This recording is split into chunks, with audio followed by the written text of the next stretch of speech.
ఈ ఉదయకాలం ముందు కూడి వచ్చిన మీ అందరికీ కూడా ఆహ్వానం వందనాలు. ఇంతకుముందు లిడియా చెప్పినట్లుగా పోయిన వారం సోమవారం చెవిలో ఇంజెక్షన్ చేశారు. దాంతో తేడా ఉంది. అంతవరకు చాలా హేజీగా గజిబిజిగా అయోమయంగా ఉండేది. అయితే దేవుని కృపవలన అది తగ్గుతూ ఉంది. పోయిన వారం చెప్పాను కోన్ పేపర్ చిరిగిపోయిందని, ఆ సౌండ్ అది తగ్గింది. అంటే కోన్ పేపర్ రిపేర్ అయినట్టుంది. కానీ ఇంకా పూర్తి వినికిడి రాలేదు, ఇంక ఇబ్బంది ఉంది. సడన్గా తూలే పరిస్థితి వస్తూ ఉంది. కానీ ప్రార్థన చేయండి. మళ్ళీ రేపు మళ్ళీ ఇంకొక ఇంజక్షన్ ఉంది. మరి ఎన్ని ఇంజక్షన్లు చేస్తారో తెలియదు, కానీ ఇంజక్షన్ చేయడానికి సిద్ధపాటు 10 నిమిషాలు, ఇంజక్షన్ అయిన తర్వాత 20 నిమిషాలు కదలకుండా ఉంచుతున్నారు. మొత్తం పని జరుగుతుంది, బాగుంది. దాన్ని బట్టి దేవునికి వందనాలు చెల్లిస్తున్నాను. దయచేసి లూకాసు వార్త 24వ అధ్యాయం, దయచేసి లూకాసు వార్త 24వ అధ్యాయం 13 నుంచి చదువుకుందాం.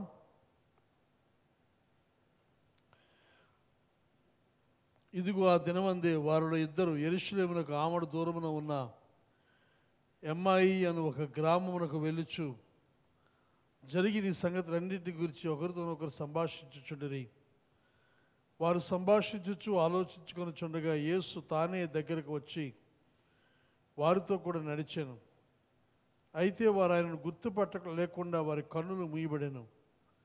ఆయన మీరు నడుచుచు ఒకరితో ఒకరు చెప్పుకొనుచున్న ఈ మాటలు ఏమని అడుగగా వారు దుఃఖముఖులై నిలిచిరి. వారిలో క్లైపు అనువాడు యెరూషలేములో బస చేయుచుండి ఈ దినములలో అక్కడ జరిగిన సంగతులు నీ ఒక్కడివే ఎరుగవా అని ఆయనను అడిగాను. ఆయన అవి ఏవని వారిని అడిగినప్పుడు వారు నజరేయుడని యేసుని గురించిన సంగతులే. ఆయన దేవుని ఎదుటను ప్రజలందరి ఎదుటను క్రియలోనూ వాక్యములోనూ శక్తిగల ప్రవక్త అయి ఉండెను. మన ప్రధాన యాజకులను అధికారులను ఆయనను ఎలాగూ మరణశిక్షకు అప్పగించి సిలువ వేయించులో నీకు తెలియదా? ఇశ్రాయేలును విమోచింపబోవాడు ఈయనే అని మేము నిరీక్షించుటిమి. ఇదిగాక ఈ సంగతులు జరిగి నేటికి 3 దినములాయెను. అయితే మాలో కొందరు స్త్రీలు తెల్లవారగానే సమాధి వద్దకు వెళ్ళి ఆయన దేహమును కానక వచ్చి కొందరు దేవదూతలు తమకు కనబడి ఆయన బ్రతికి ఉన్నాడని చెప్పిరని మాతో చెప్పి మాకు విస్మయము కలుగజేస్తుంది. మాతో కూడా ఉన్నవారిలో కొందరు సమాధి వద్దకు వెళ్ళి ఆ స్త్రీలు చెప్పినట్టు కనుగొనరి కానీ ఆయనను చూడలేదని ఆయనతో చెప్పిరి. అందుకు ఆయన అవివేకులారా, ప్రవక్తలు చెప్పిన మాటలన్నిటిని నమ్మని మందమతులారా, క్రీస్తు ఈలాగు శ్రమపడి తన మహిమలో ప్రవేశించిన అగత్యము కాదా అని వారితో చెప్పి మోషేయు సమస్త ప్రవక్తలను మొదలుకొని లేఖనములన్నిటిలో తను గూర్చిన వచనముల భావము వారికి తెలిపెను. ఇంతలో తాము వెళ్ళుచున్న గ్రామము దగ్గరకు వచ్చినప్పుడు ఆయన ఇంకా కొంత దూరం వెళ్ళినట్లు అగపడగా వారు సాయంకాలం కావచ్చినది, ప్రొద్దుగుంకినది, మాతో కూడా ఉండమని చెప్పి ఆయనను బలవంతము చేస్తరి. కనుక ఆయన వారితో కూడా ఉండుటకు లోపలికి వెళ్ళాను. ఆయన వారితో కూడా భోజనమున కూర్చున్నప్పుడు ఒక రొట్టెను పట్టుకొని స్తోత్రము చేసి దాన్ని విరిచి వారికి పంచి పెట్టగా వారి కన్నులు తెరవబడి ఆయనను గుర్తుపెట్టిరి. అంతటా వారికి అదృశ్యుడాయను. అప్పుడు వారు ఆయన త్రోవలో మనతో మాట్లాడుచు లేఖనములను మనకు బోధపరుచున్నప్పుడు మన హృదయము మనలో మండుచుండలేదని ఒకరితోనొకరు చెప్పుకొనిరి. ఆ గడియలోనే వారు లేచి యెరూషలేమునకు తిరిగి వెళ్ళగా 11 శిష్యులను వారితో కూడా ఉన్నవారును కూడి వచ్చి ప్రభు నిజముగా లేచి సీమోనుకు కనబడినని చెప్పుకొనిచుండిరి. వారిది విని త్రోవలో జరిగిన సంగతులను ఆయన రొట్టె విరుచడం వలన తమకు ఎలాగూ తెలియబడినో అది తెలియచేస్తారు. ఇది కొన్ని నెలల క్రితం మనం ఎమ్మాయి మార్గం మనం చూసాము. జూలై నెల 3వ వారంతో ఆగి అక్కడ నుండి వేరే అంశాలకు వెళ్ళిపోవడం జరిగింది. అది ఈ వారం కూడా ఎమ్మాయి మార్గం వెళ్ళాలా వద్దా అని సందిగ్ధలో ఉన్నాను. దాని గురించి ఆలోచిస్తున్నాను. ఒకవేళ చాలా కాలం అయిపోయింది కనుక దాన్ని వదిలేసి వేరే అంశాలు ఎలాగో మాట్లాడుతున్నాను కనుక వేరే విషయాలు మాట్లాడదామా అని ఆలోచిస్తున్న సమయంలో నిన్న ఉదయం జోయి నేను బయట కూర్చున్నాం, ఇంటి ముందు పేపర్ వచ్చింది, న్యూస్ పేపర్ వచ్చింది. అది పేపర్ చూస్తూ ఉన్నాను, కానీ నేను కళ్ళద్దాలు పెట్టుకోలేదు. నాకు కళ్ళు సర్జరీ అయిన తర్వాత పెద్ద అక్షరాలు చూడగలుగుతున్నాను, కానీ దగ్గర అక్షరాలు చూడాలంటే కళ్ళద్దాలు పెట్టుకోవాలి. అయితే పేపర్ చూస్తాడు కదా, హెడ్లైన్స్ పెట్టేసి ఎలాగో చదవలేను కదా అని. అయితే టీనా కదా జోయి, నాకు టీనా కింద లెక్క అనుకోండి. ఆ జోయి ఆ పేపర్ తీసి ఇక్కడ కింద ఫోటో ఉంది, ఫోటో కింద కొన్ని మాటలు ఉన్నాయి, అవి చదవమంది. నాకు కనబడదమ్మా, చదవలేనన్నాను. అది ఏం చదవగలరు అంది. పెద్ద అక్షరాలు చదవగలను అన్నాను. అయితే ఆ ఫోటో పైన ఉన్న పెద్ద అక్షరాలు చదవమంది. చదివాను. అక్కడ ఏముందంటే నకిలీ మద్యం కేసులో నిందితుడు జనార్దన్ రావు అరెస్టు. అది విన్నది. అలా కాదు, అది వెనక నుంచి ముందుకు చదవాలంది. అది ఎలా చదువుతామంటే ఇది ముందు ఇది చదువుతాతే అంది. అది అరెస్ట్ చదవమంది. అరెస్ట్ అన్నాను. ఆ వెనక్కి వచ్చి జనార్దన్ రావు, ఆ వెనక్కి వస్తే నిందితుడు, ఆ వెనక్కి వస్తే కేసు, ఆ తర్వాత మద్యం, ఆ వెనక్కి వస్తే మొదటికి వస్తే నకిలీ. అలా చదవమంది. అది చదువుతూ ఉండగా తనతో ఆ సంభాషణలో ఆ పేపర్లో వెనక్కి చదవడం, ఈరోజు నేను మాట్లాడుతున్న అంశం యొక్క హెడ్డింగ్ రీడింగ్ బ్యాక్వర్డ్స్, వెనక్కి చదవడం. కానీ ఇది ఒక విధంగా నాకు ఈ అమ్మాయి మార్గం గురించి మాట్లాడడానికి ఒక సూచనగా, ఇది అవసరం అన్నట్టుగా అనిపించి మరలా తిరిగి ఈ అమ్మాయి మార్గానికి వచ్చాను. మీరు ఎంతమంది ఇంకా దారిలో ఉన్నారు, వచ్చారా అమ్మాయి మార్గానికి? రండి అందరూ. మరొకసారి మరి పాతవన్నీ జ్ఞాపకం చేయడానికి టైం లేదు, ఇప్పటికీ 11:20 అయిపోయింది. కానీ ముందుకు వెళ్దాం. అది ఈరోజు నేను మాట్లాడాలనుకున్న అంశం, వాక్యం ఏదనంటే 24వ వచనం. 24 కూడా తెలుగులో, ఇంగ్లీష్లో 24లో ఉంది, కానీ తెలుగులో చూస్తే 25లో ఉంది. 25 కూడా కాదు.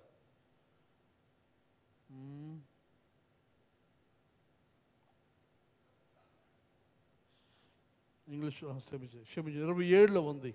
27, 24 కాదు, 25 కాదు, 27 వచనం.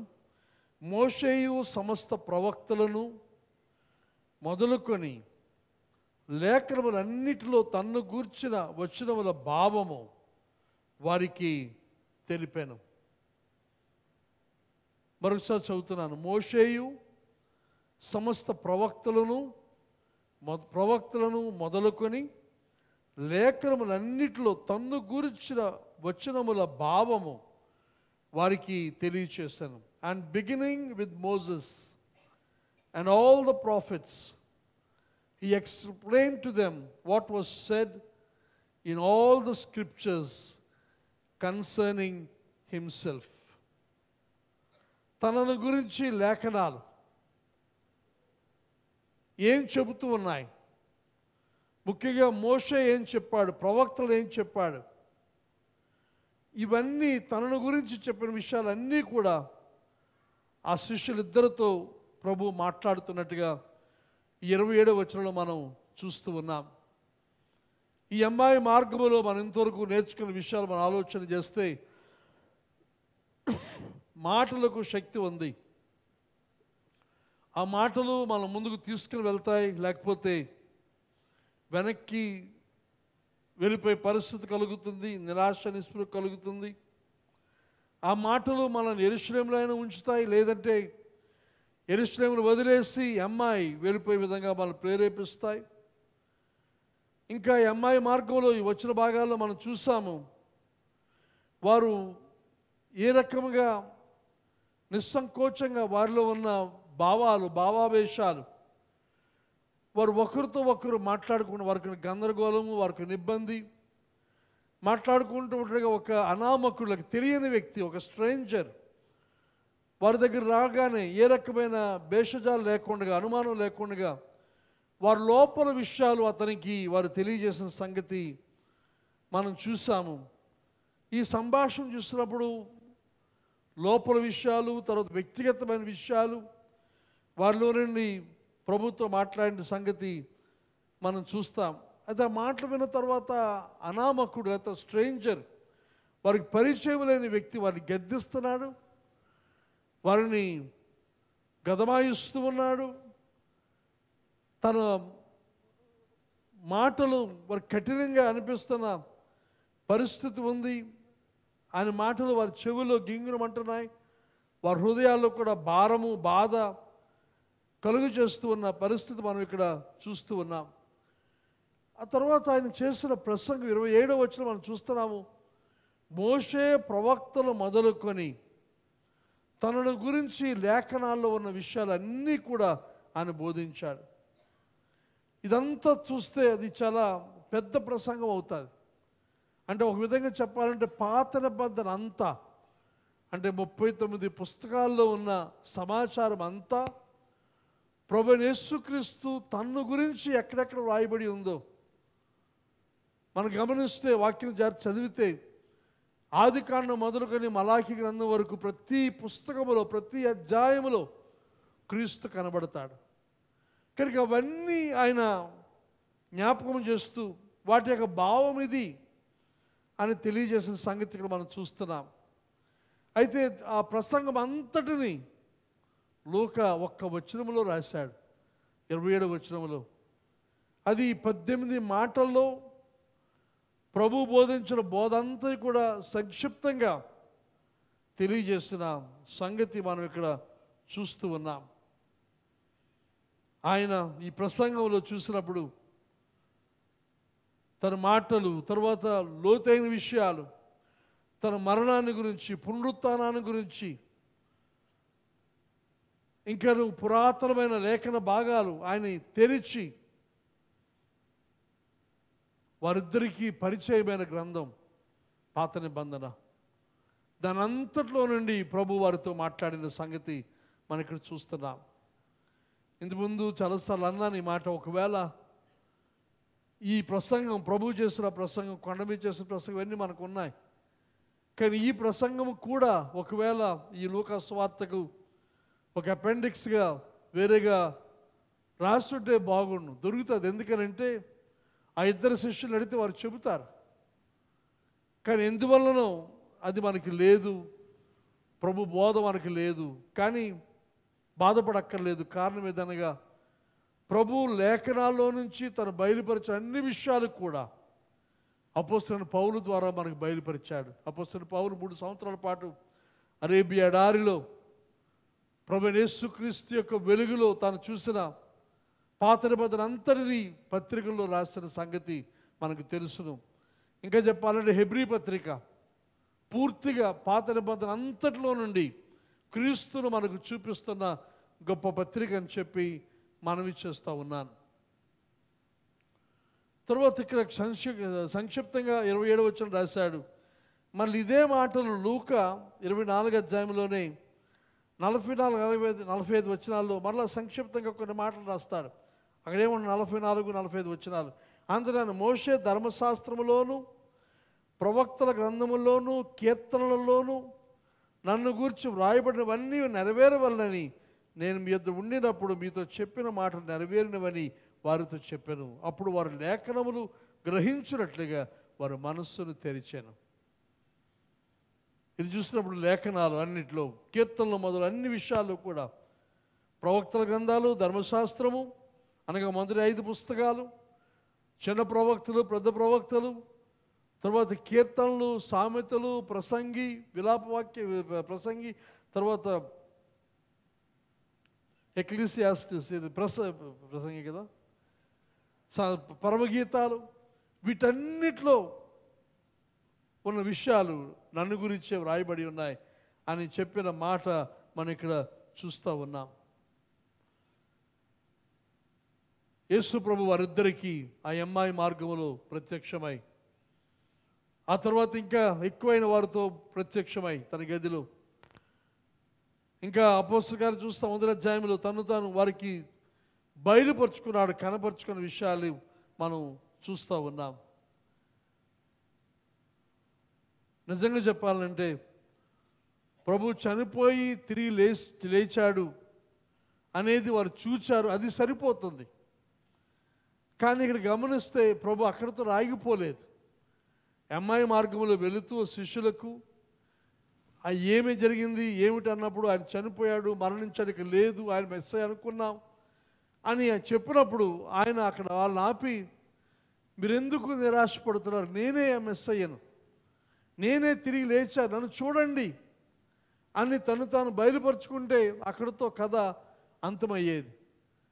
కానీ ప్రభు అలా కాకుండా చేసిన కార్యం ఏదనగా లేఖనాల్లో నుండి తనను గురించి వ్రాయబడిన విషయాలన్నీ ఆ ఇద్దరు శిష్యులకు మాత్రమే కాకుండా తర్వాత మిగతా 12 మందికి, మిగతా శిష్యులు ఎంతమంది అయితే ఉన్నారో వారందరికీ లేఖనాల్లో నుంచి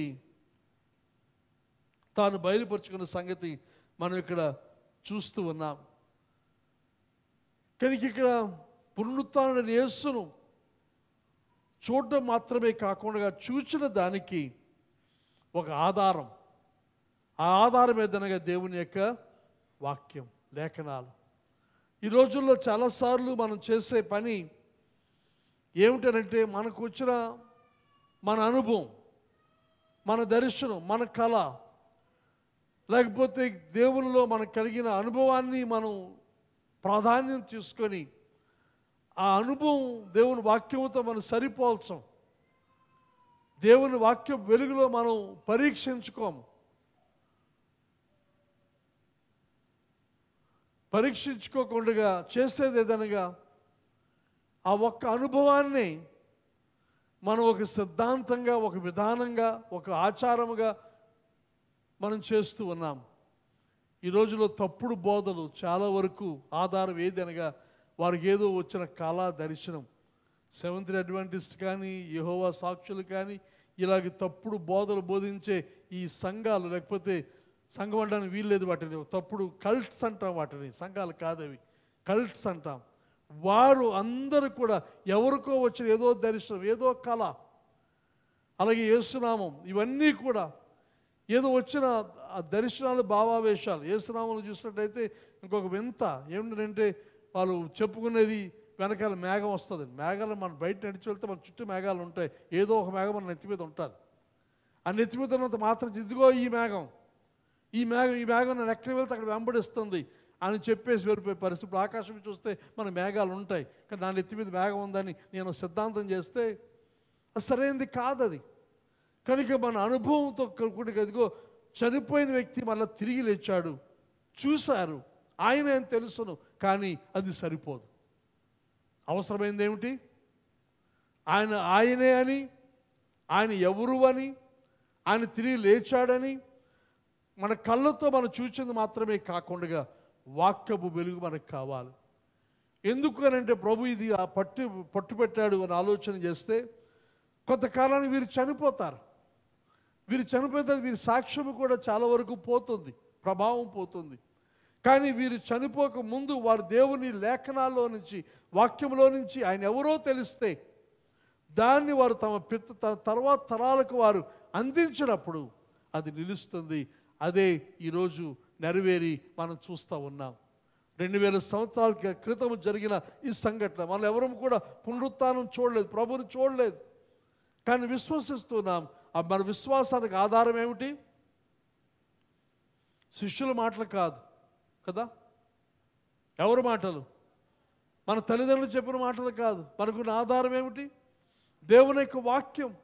లేకపోతే మన పాస్టర్లు బోధించిన మాటలు కాదు, దేవుని వాక్యాన్ని మనం ఆధారం చేసుకొని మనం విశ్వసించిన పరిస్థితి మనం చూస్తూ ఉన్నాం. ఒక విధంగా చెప్పాలంటే ప్రభు ఇక్కడ గొప్ప బైబిల్ స్టడీ ఇచ్చాడు. ఆదికాండం నుండి మలాకి గ్రంథం వరకు తనను గురించి చెప్పిన విషయాలన్నీ కూడా బోధించాడు. దేవునికి సంఘానికి రావడం, ప్రార్థన చేయడం అవసరమే కాదన్నాం. అద్భుతాలు చూడడం, సూచక్రియలు చూడడం, స్వస్థతలు పొందడం, ఇవన్నీ అవసరమే. కానీ వాటన్నిటితో సమానంగా ఇంకా ఎక్కువగా మనకు కావలసింది ఏదనగా వాక్యపు అవగాహన.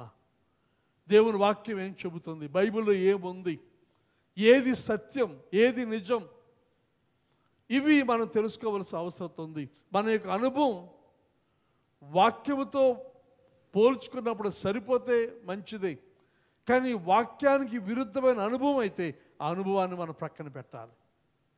మనకు వచ్చిన కళను ప్రక్కన పెట్టాలి, మనకు వచ్చిన ఆలోచనను ప్రక్కన పెట్టాలి. దేవుని చిత్తానుసారమైన ఆలోచన అయితే తప్పనిసరిగా ఈ వాక్యపు వెలుగులో మనకది ఒక స్పష్టతనిస్తుంది, నడిపింపునిస్తుంది. కనుక అది తప్పనిసరిగా మనం పరీక్షించుకోవలసిన అవసరం ఉందని చెప్పి మనవి చేస్తూ ఉన్నాను. ప్రభువైన యేసుక్రీస్తు వారితో నడుస్తూ, అమ్మాయి మార్గం వారితో నడుస్తూ వారికి వివరించిన విషయాలు ఏమిటో క్లుప్తంగా వీళ్ళని త్వరగా ముగించిన ప్రయత్నం చేస్తాను. The word in the word అనగా ఆయనే వాక్యమైన దేవుడు. ఆ వాక్యము తన వాక్యములో నుంచి తీసుకొని ఇది అని బోధించిన గొప్ప సంగతి. ప్రభువైన యేసుక్రీస్తు పుట్టినప్పుడు ఎలాగైతే పొత్తి గుడ్డల్లో చుట్టబడి ఆ పశువులు మేసే ఆ తొట్టులో ఆయన పొరుండు పెట్టబడ్డాడో, అదేవిధంగా ప్రభువైన యేసుక్రీస్తు చూసినట్లయితే ఆయన పాత నిబంధన ధర్మశాస్త్ర గ్రంథాలు, ఈ కీర్తనలు, ఈ భాగాలన్నిట్లో ఆయన పొత్తిగుడ్డల్లో చుట్టబడినట్టుగా చుట్టబడి ఉన్నాడు. కనుక ప్రభువుని మనం చూడ్డానికి ఆ పొత్తిగుడ్డలో చుట్టబడిన శిష్యుని పొత్తిగుడ్డలు ఇవన్నీ కూడా ఆయన చుట్టూ ఉన్న పరిస్థితి కనుక వాటిని కూడా మనం చూచి అవగాహన చేసుకోవలసిన అవసరం ఉందని చెప్పి మనవి చేస్తూ ఉన్నాడు. ప్రభు వాటిలో ఆయన చుట్టబడి ఉన్న పరిస్థితి అని ఒక భక్తుడు హేజ్ అని ఆయన తన కామెంటరీలో రాశాడు. తర్వాత అదే హేజ్ అని ఆయన ఇంకో మాట చెప్తున్నాడు. All 4 canonical gospels declare that the Torah and the prophets and the Psalms mysteriously prefigure Jesus. ఈ సువార్తలన్నీ కూడా 4 సువార్తలు కూడా చెబుతున్న విషయం ఏదనగా పాత నిబంధనలో ఉన్న గ్రంథాలన్నీ, పుస్తకాలన్నీ మర్మయుక్తముగా క్రీస్తును చూపిస్తూ ఉన్నాయి అనే సందేశాన్ని 4 సువార్తలు మనం చూస్తామని చెప్పి రాస్తూ ఉన్నాడు.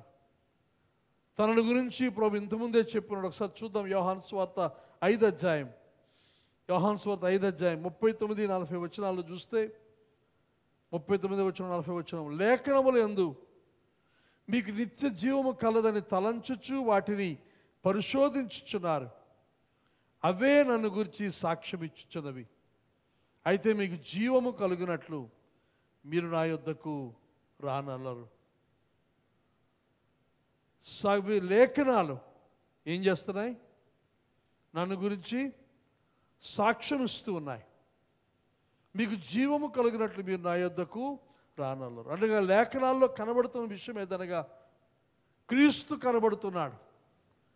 క్రీస్తు కనబడితే మనం చేయవలసిన పనేది క్రీస్తు దగ్గరికి వెళ్ళాలి. కానీ ఇక్కడ ఆనాటి యూదులు, మత బోధకులు, మత పెద్దలు వారి లేఖనాల్లో జీవం ఉందంత తెలుసును, కానీ అందులో కనబడుతున్న క్రీస్తును వారు అంగీకరించడం లేదు. లేఖనాల్లో కనబడిన క్రీస్తును వారు సిలువ వేశారు, కానీ లేఖనాలు చూసినప్పుడు సాక్ష్యం ఇస్తూ ఉన్నాయి. They that bear witness of me, లేఖనాలు నన్ను గురించి సాక్ష్యం ఇస్తున్నాయి. ఇక్కడికి లేఖనాలు క్రీస్తును బయలుపరుస్తున్నాయి. లేఖనాల్లో క్రీస్తు కనబడినప్పుడు మనం చేయవలసిన పని ఏమిటి? క్రీస్తును అంగీకరించాలి, క్రీస్తును మనం స్వీకరించాలి. ఇప్పుడు ఈ మత పెద్దలు చేస్తున్న పని ఏదనగా లేఖనాలకి ప్రాధాన్యత ఇస్తారు, లేఖనాలకి గొప్పతనం ఇస్తున్నారు. లేఖనాలు ఇదిగో ఎన్నిసార్లు చదివాం, ఇంతసేపు చదివాం అని చెప్పుకుంటూ ఉన్నారు, కానీ లేఖనాల్లో క్రీస్తును వదిలేస్తున్నారు. మనం కూడా ఈ రోజుల్లో నూతన నిబంధన కాలంలో చాలాసార్లు లేఖనాలు మనం చేత్తో పట్టుకుంటాం, బ్యాగులో వేసుకుంటాం, ఇంట్లో గదిలో పెడతాం. మన లేఖనాలు కొంతమంది నేల మీద పెట్టరు. తర్వాత దాన్ని చాలా ఉన్నతమైన స్థానం ఇస్తారు. స్థానం ఇచ్చి వారానికి ఒకసారి తీస్తాం. ఎప్పుడు ఆదివారం చర్చకు వచ్చినప్పుడు, ఆదివారం చర్చకు వచ్చినప్పుడు కూడా తేటలేదు చాలామంది. ఎందుకు? ఇందులో ఉందట, ఇందులో ఉందట, ఇది అటే, నేను నమ్మను దాన్ని. అది చూస్తున్నామని చెప్పి ఇంకేవేవో చూస్తారు మీరు, నాకు తెలుసు. అది మాత్రం సత్యం. బైబిల్ చూడరు కానీ ఇంకేవేవో చూస్తూ ఉంటారు. కనుక దాన్ని ఒక విషయంగా మార్చేస్తున్నాం. ఇంకా కొంతమంది చూసినట్లయితే దాన్ని విగ్రహంగా కనుక మార్చేస్తున్నారు. విగ్రహం అంటే బరాక్ ఒబామా ఎక్కడికి వెళ్ళినా తనతో పాటు ఒక బొమ్మ తీసుకెళ్తాడు. ఏమిటో బొమ్మ తెలుసా మీకు? తెలియదు అసలు.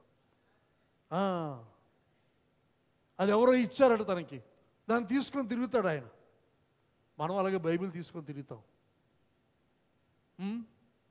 మనకు అది విగ్రహం అయిపోయింది. కొంతమందికి బైబిల్ చదవము, చెప్పము, అందులో నుంచి మాట్లాడడం, అందులో ప్రస్తావించం, కానీ సంఘంలో మాత్రం చేతిలో మాత్రం పెట్టుకుంటారు. మళ్ళీ కొంతమంది పాస్టర్లు అయితే ఇది ఒక భిక్షపాత్ర. ఇంటికి వెళ్తారు, ప్రార్థన చేస్తారు, ప్రార్థన చేసి బైబిల్ తెరుస్తారు, అమ్మా వస్తాను, అమ్మా వస్తాను, అమ్మా వస్తాను అంటే వెళ్ళడు ఈయన. ఎంతవరకు వెళ్ళడు? ఆ ఇంట్లో ఆవిడ తెచ్చి బైబిల్లో కాగితం పెడితే అప్పుడు బైబిల్ మోస్తాడు ఆయన. అంతవరకు బైబిల్ పోయరు. బైబిల్ అలా కాదు మనం వాడవలసింది. బైబిల్ మనం చదివి అందులో ఉన్న క్రీస్తును మనం చూసి, క్రీస్తును మనం స్వీకరించి, క్రీస్తు ఏది చెబుతున్నాడో మనం అది చేయవలసిన అవసరం ఉందని చెప్పి మనవి చేస్తూ ఉన్నాను. పాత నిబంధన అంతట్లో క్రీస్తు మనకు కనబడకపోతే మనం షాక్ అవ్వాలి. ఏమిటి నాకు అర్థం అవ్వలేదు, క్రీస్తు కనబడలేదు, క్రీస్తు ఉన్నాడన్నారు, కనబడలేదంటే మనం షాక్ అవ్వాలి. అంతే తప్ప క్రీస్తు కనబడితే ఆశ్చర్యపోవలసిన అవసరం లేదని చెప్పి మనవి చేస్తూ ఉన్నాను. క్రీస్తు ఈ మాటలు యోహాను సువార్త చెప్పిన మాటలు అనుసరిస్తే ఆయన లేఖనాలన్నిటిలో ఆయన కనబడుతున్నాడు.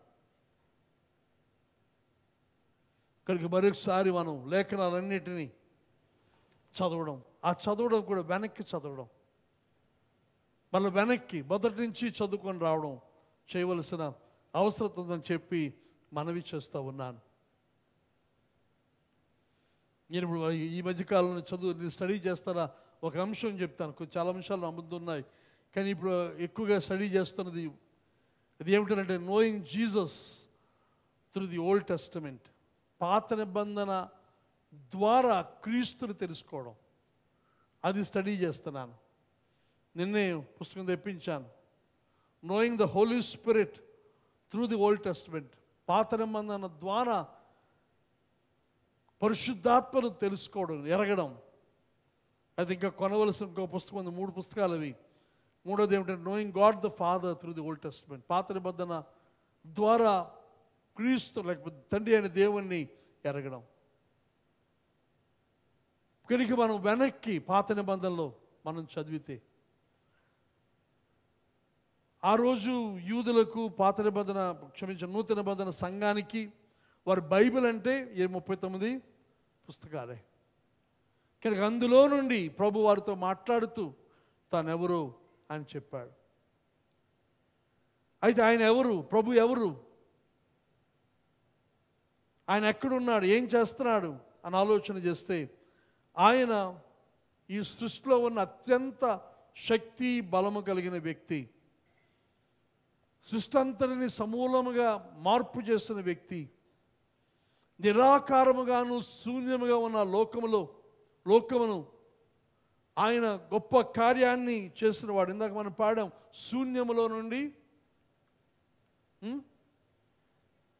పాట ఏంటో చరణం, శూన్యములో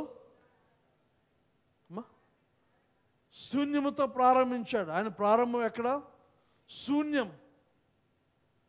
కనుక ఒకవేళ మనలో ఎవరిమైనా సరే మన జీవితాలు మన పరిస్థితులు శూన్యముగా ఉంటే, మనకైతే నాకు శూన్యం అండి, ఇంకేమి లేదు, సున్నా కంటే ఇంకా లేని పరిస్థితి. ఆ స్థితిలో ఉంటే మన దేవుడు, మన ప్రభు ఈ పాత నిబంధన గ్రంథంలో తను తాను ప్రత్యక్షపరుచుకున్నవాడు ఎవరనగా ఆ శూన్యంలో నుండి సమస్తమును చేస్తున్నవాడు ఆయనే ప్రభు యేసుక్రీస్తు.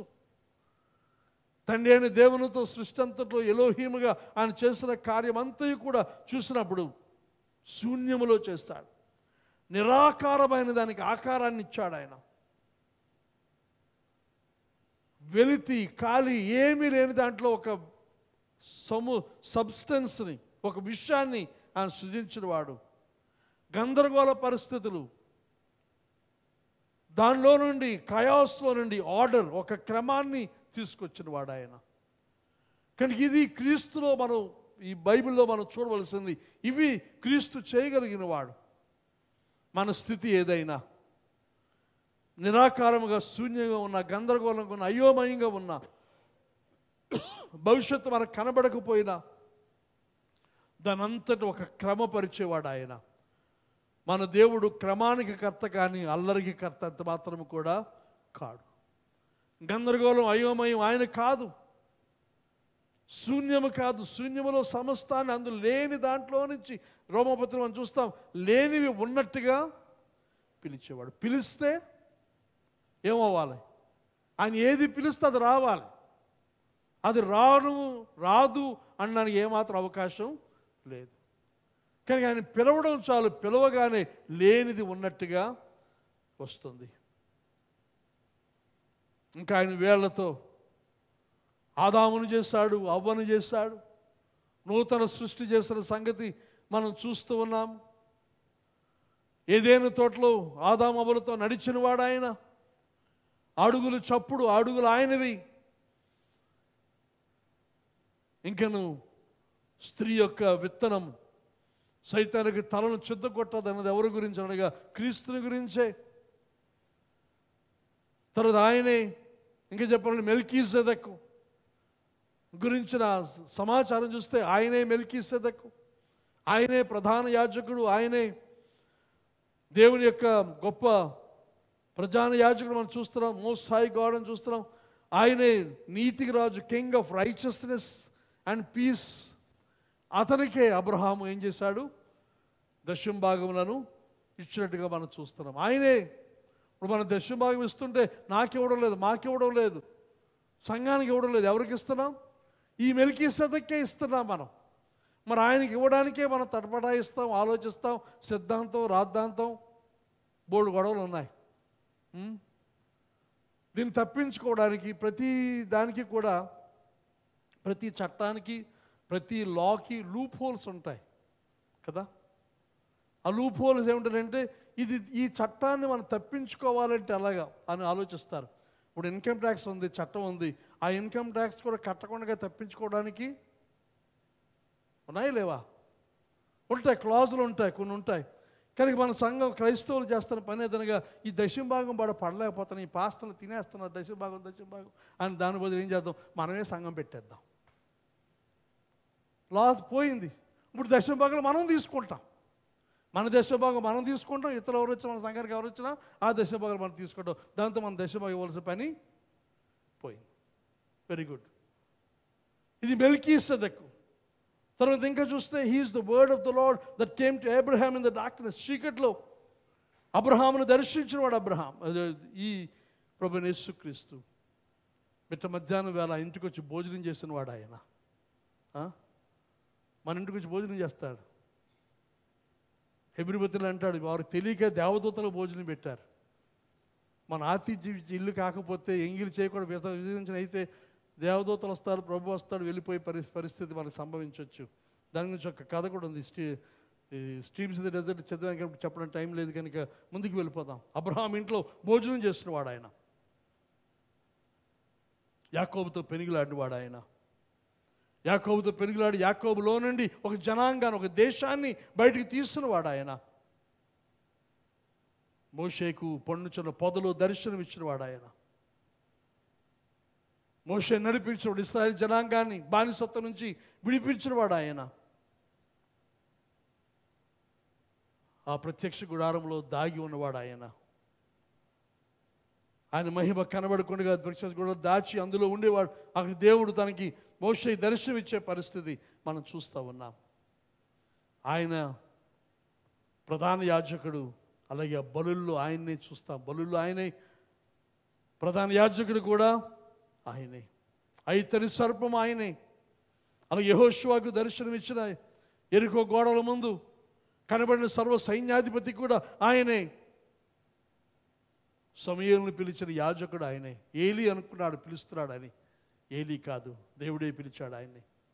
పిలిచిన వాడు ఆయనే, ప్రభువైన యేసుక్రీస్తే.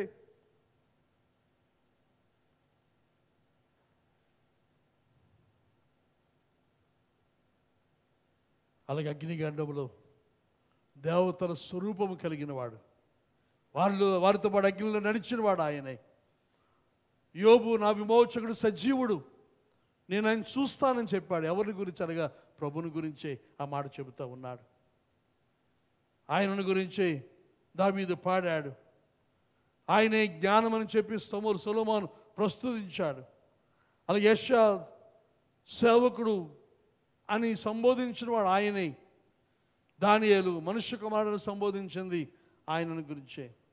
యెహెజ్కేలు సింహాసనం ఆశ్రయుడైన వాడు అని సంబోధించిన వాడు ఈయనే, ప్రభు అయిన యేసుక్రీస్తు. ఎప్పుడైతే వీరిద్దరూ కూడా లేఖనాల్లో క్రీస్తుని చూచారో ఆ రోజు వారికి అర్థమైంది క్రీస్తు ఉన్నాడు. ఇందాక చెప్పిన భక్తుడు హేజన్ ఆయన అంటాడు, Jesus cannot be understood apart from Jewish scriptures.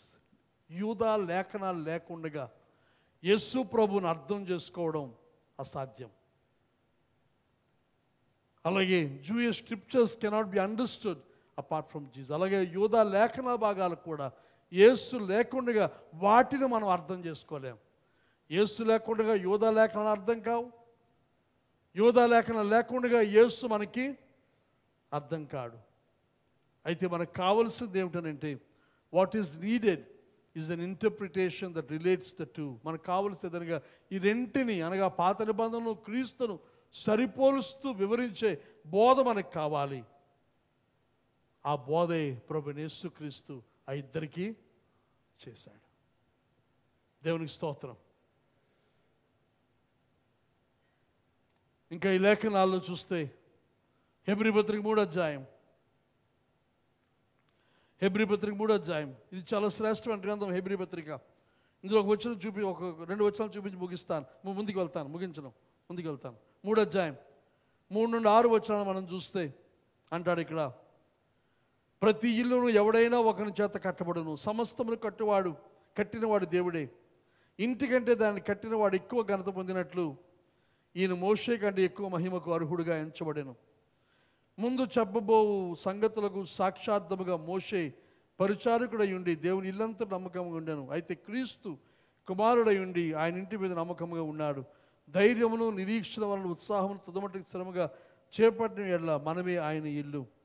ఇలాంటి పాత నిబంధనంతా అది దేవుని ఇల్లు, అందులో మోషే సేవకుడు. కానీ ఇప్పుడు చూస్తే ఆయన కుమారుడు ప్రభువైన యేసుక్రీస్తు. ఇంకా ఈ వాక్యం మొదటి భాగం. రెండవది వాక్యములో జీవం ఉంది, లైఫ్ ఇన్ ద వర్డ్. వీరిద్దరూ మాట్లాడుతుండగా లేదా వారిద్దరితో ప్రభు మాట్లాడుతుండగా వారి ఎలా స్పందించారో నాకు తెలియదు, ఎలాగో ఆలోచించారో నాకు తెలియదు, వారిలో భావావేశాలు ప్రభుకి ఎలా కనబడ్డాయో నాకు తెలియదు. ఈ మధ్యన చర్చికి వెళ్ళాం మేము, దాన్ని నేను మాట్లాడడానికి. నిలబడి మాట్లాడుతుంటే ఎదురుగుండా కూర్చున్న వాళ్ళు అయోమయంగా కూర్చున్నారు. ఏం మాట్లాడుతున్నా ఒక నవ్వు లేదు, ఒక అర్థమైందన్న భావం లేదు. అలా చూస్తున్నారు, మా వైపే చూస్తున్నారు.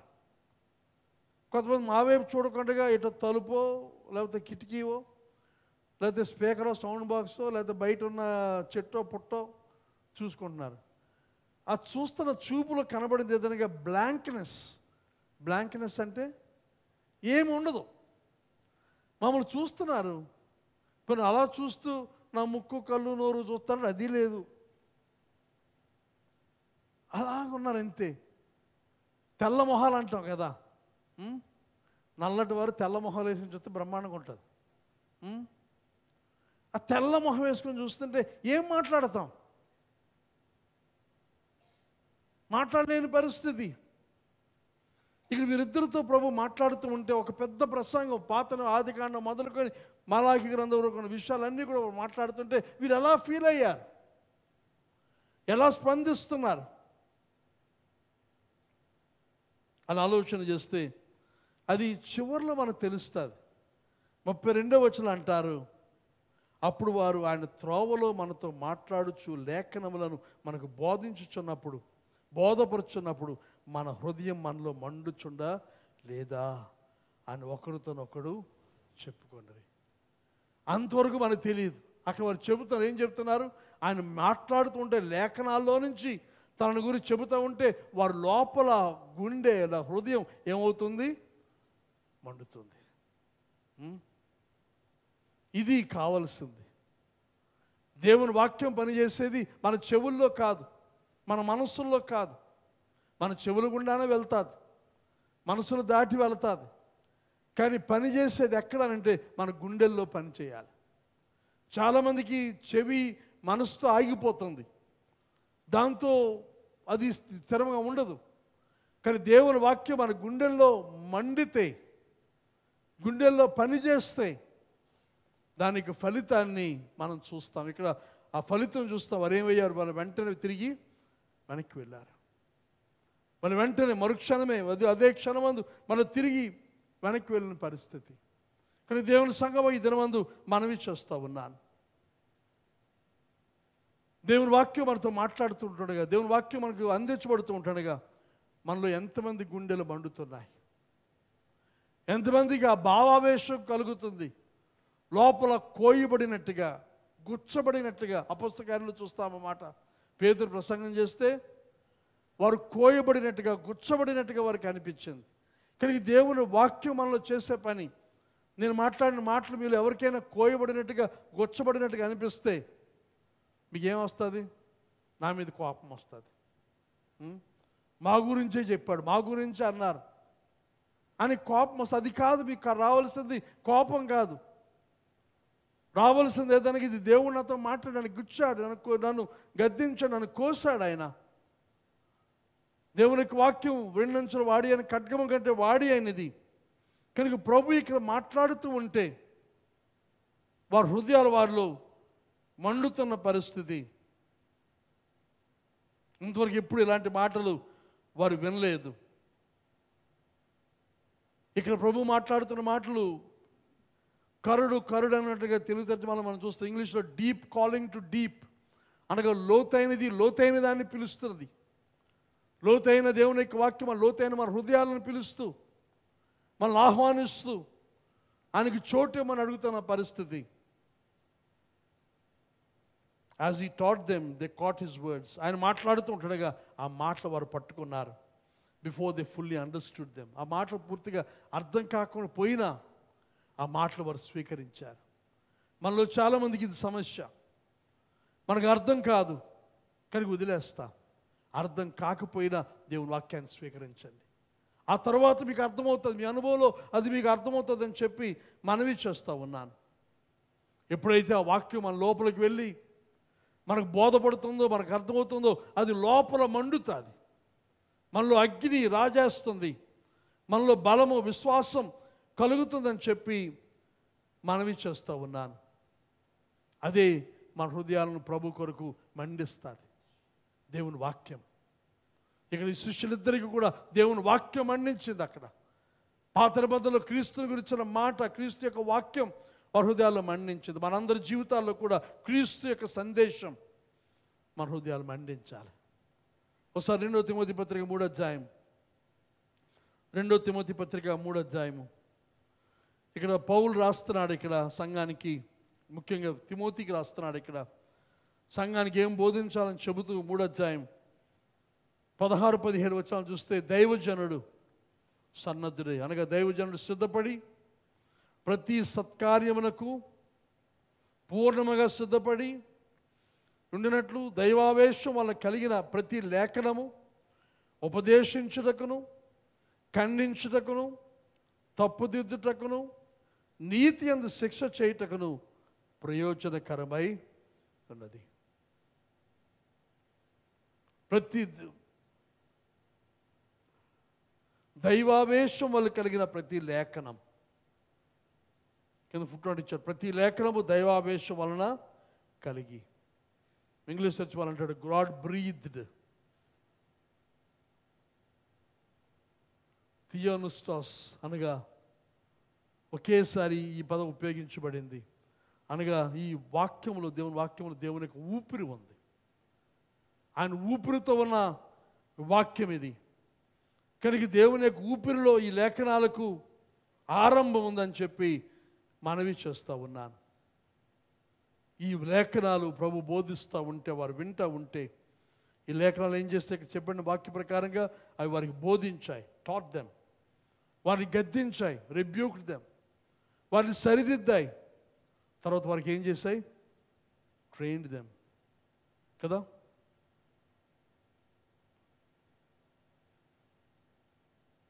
పదహారు 17 వచనాలు.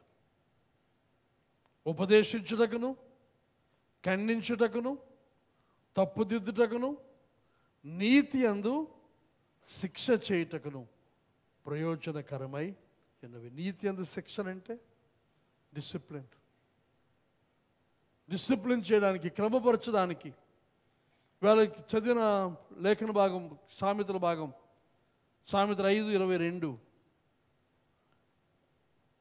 సామెతలు 5:22. తెలుగులో కొంచెం భిన్నంగా ఉంది, ఇంగ్లీష్ చదువుతాను నేను. 5:22 చూస్తే,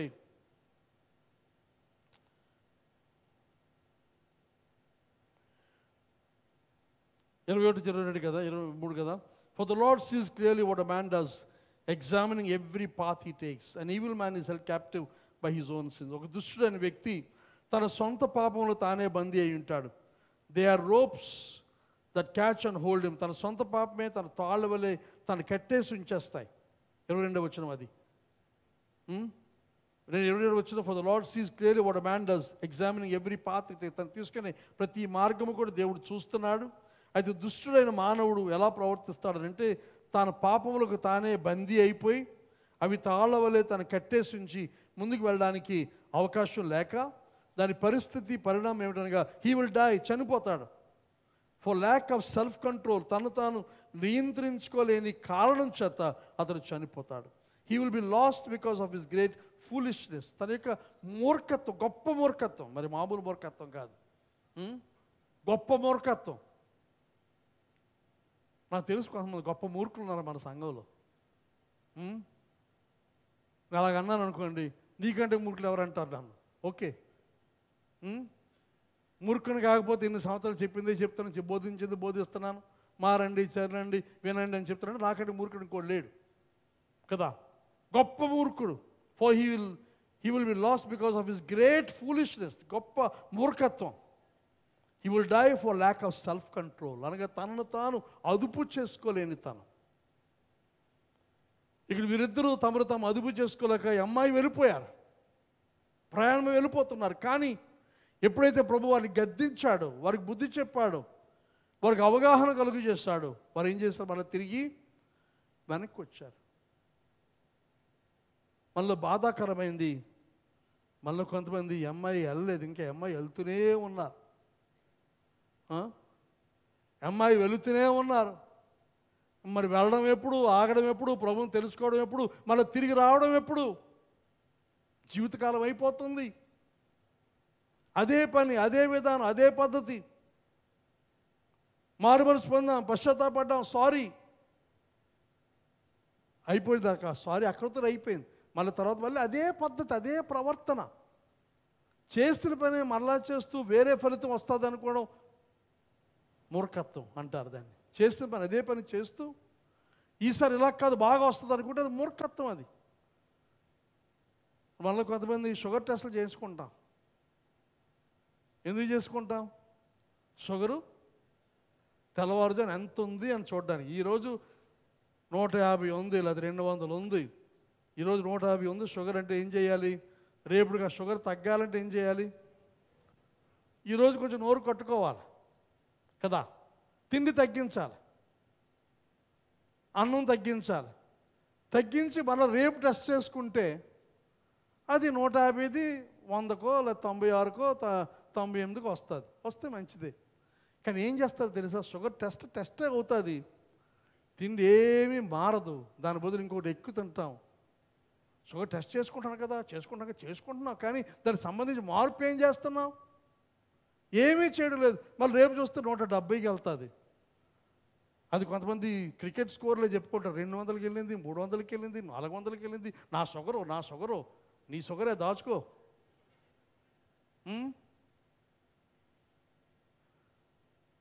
చేసిందే చేస్తూ వేరే ఫలితం రావాలంటే రాదు.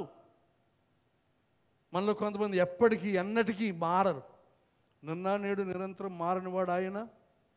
ఈ మూర్ఖుడు కూడా నిన్న నేడు నిరంతరం మారనివాడు. God bless him. ఇది బాధతో చెప్తున్నాడు, వేదంతో చెప్తున్నాను ఈ మాటలు. నేను ఎప్పటికీ నేర్చుకోం, ఎప్పటికీ గద్దెంపును అంగీకరించు, ఎప్పటికీ సరి చేసుకోం, ఎప్పటికీ తర్బీదు పొందాం. కొంతమంది ట్రైనింగ్ల మీద ట్రైనింగ్లు, సంవత్సరాలు ఆ ట్రైనింగ్ ఇస్తే అక్కడికి వెళ్ళిపోవడం, వీళ్ళ ట్రైనింగ్ ఇస్తే అక్కడికి వెళ్ళిపోవడం. 40 రోజుల కోర్సులు, 100 రోజుల కోర్సులు, 300 రోజుల కోర్సులు. ఈ కోర్సులు ఇస్తున్న వారిని ఒకసారి గమనిస్తే నేను చాలా ఆసక్తి. ఒకసారి వెనక్కి వెళ్తాను, నేను వారి వెబ్సైట్స్కి వెళ్తాను, వారి సేవ చూడడానికి ప్రయత్నం చేస్తాను, నాకు తెలిసినంత శోధిస్తాను, పరిశోధిస్తాను, నాకు దొరుకుతాయి. ఇంతమందికి ఊరంతా, ప్రపంచం అంతా, ఆంధ్రప్రదేశ్, తెలంగాణ, మరి తెలుగులో ఎక్కడెక్కడ అందరికీ వెళ్ళిపోయి క్లాసులు ఇచ్చేసి, సర్టిఫికెట్లు ఇచ్చేసి, డిగ్రీలు ఇచ్చేసి, డాక్టరేట్లు ఇచ్చేసి, రెవరెండ్లు ఇచ్చేసి, బిషప్లు ఇచ్చేసి, అభిషేకాలు ఇచ్చేసి, అతని సంఘం ఎంత అంటే మన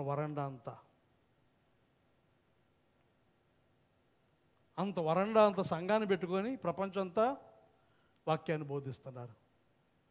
అంటే దాని అర్థం, నీ బోధిస్తున్న వాక్యం నీ ఊర్లో, నీ సంఘంలో పని చేయకపోతే లోకానికి అంతకు ఏం చెబుతావు?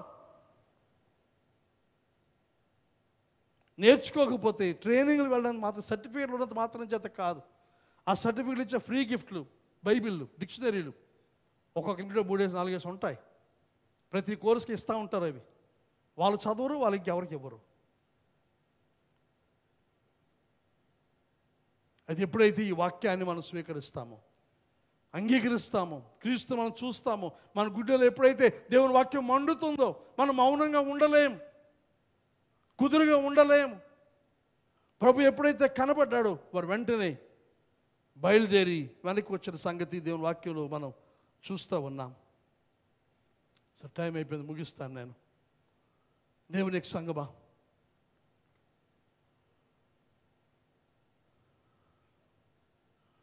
ప్రభువైన యేసుక్రీస్తు లేఖనాల్లో మనకు కనబడుతూ ఉన్నాడు.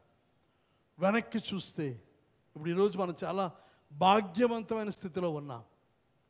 ఆ రోజు ఆ ఇద్దరి కంటే కూడా శ్రేష్టమైన స్థితిలో ఉన్నాం. ఆ రోజు వారికి పాత నిబంధన ఉంది, ఈరోజు నూతన నిబంధన 27 పుస్తకాలు ఉన్నాయి మనకి. ప్రత్యక్షత సంపూర్తిగా ఉంది. ఇక దేవుని కృప చేత మనం దేవుని వాక్యాన్ని బోధిస్తూ ఉన్నాం, క్రమంగా బోధిస్తున్నాం. పుస్తకాలు బోధిస్తున్నాను, లేఖనాలు బోధిస్తున్నాను. అవి విని గ్రహించి మీ హృదయంలో చోటిస్తే, అవి మీలో మండితే ప్రభు కొరకు ప్రకాశించే అవకాశం ఉందని చెప్పి మనవి చేస్తూ ఉన్నాను. అది ముగింపులో ఈ మాట, ప్రభువైన యేసుక్రీస్తు తనను గురించి లేఖనాల్లో చూపించాడు. అలాగే శిష్యులు కూడా వారు బోధిస్తున్నప్పుడు మేము ప్రభువుని చూచాం అది చెప్పారు. కానీ అదొక్కటే కాదు వాళ్ళ ఆధారం, లేఖనాల్లో నుంచి. పేతురు ప్రసంగంలో, మొట్టమొదటి చేసిన ప్రసంగంలో చూస్తాం, యోవేలు గ్రంథం నుంచి ప్రస్తావించాడు, తర్వాత కీర్తనలో నుంచి, తర్వాత ఇంకా చూస్తే ద్వితీయోపదేశ కాండం నుంచి, కీర్తనలో నుంచి ఆయా లేఖన భాగాలు చూపించి మాట్లాడాడు. సువార్త ఇది, లేఖనాలు చూపించి. ఏదో నాకు కళా దర్శనం వచ్చింది, నాకు కలిగిన అనుభవం కాదు, అనుభవానికి వాక్యాన్ని జోడించి వాక్యంతో సరిపోయే విధముగా మనం బోధిస్తే దేవుని కార్యం జరుగుతుందని చెప్పి మనవి చేస్తున్నాను. దేవునికి సంగమా, ఈరోజు ప్రభువైన యేసుక్రీస్తు మోషే ప్రవక్తలు మొదలుకొని తన గురించి లేఖనములో వ్రాయబడిన సంగతులను ఆయన బోధించాడు. అది వినగానే వారి హృదయంలో, గుండెల్లో మండాయి. దేవుని వాక్యం వింటున్నప్పుడు మీ గుండెలో మండకపోతే మీకు సమస్య ఉంది, వినికిడి సమస్య ఉంది. వినికిడి సరిగ్గా లేకపోతే మనం ముందుకు వెళ్ళలేం. చాలా ప్రాముఖ్యం వినికిడి సరిగ్గా లేకపోతే మనం తినగా నిలబడలేం. నా అనుభవంతో చెప్తాను అన్నమాట. నా వినికిడి ఎప్పుడైతే సమస్య వచ్చిందో నేను నిలబడలేని పరిస్థితి ఏర్పడింది. అలాగే ఆత్మీయంగా మన వినికిడి పోతే నిలబడలేం. నిలబడికే పడిపోతున్నాం చాలామంది. నడక సరిగ్గా రాదు, అటు ఇటు తూలిపోతూ ఉంటాం. మనలో చాలామంది ఆత్మీయంగా తూలిపోతూ ఉన్నాం, నిలబడలేకపోతున్నాం, పడిపోతూ ఉన్నాం.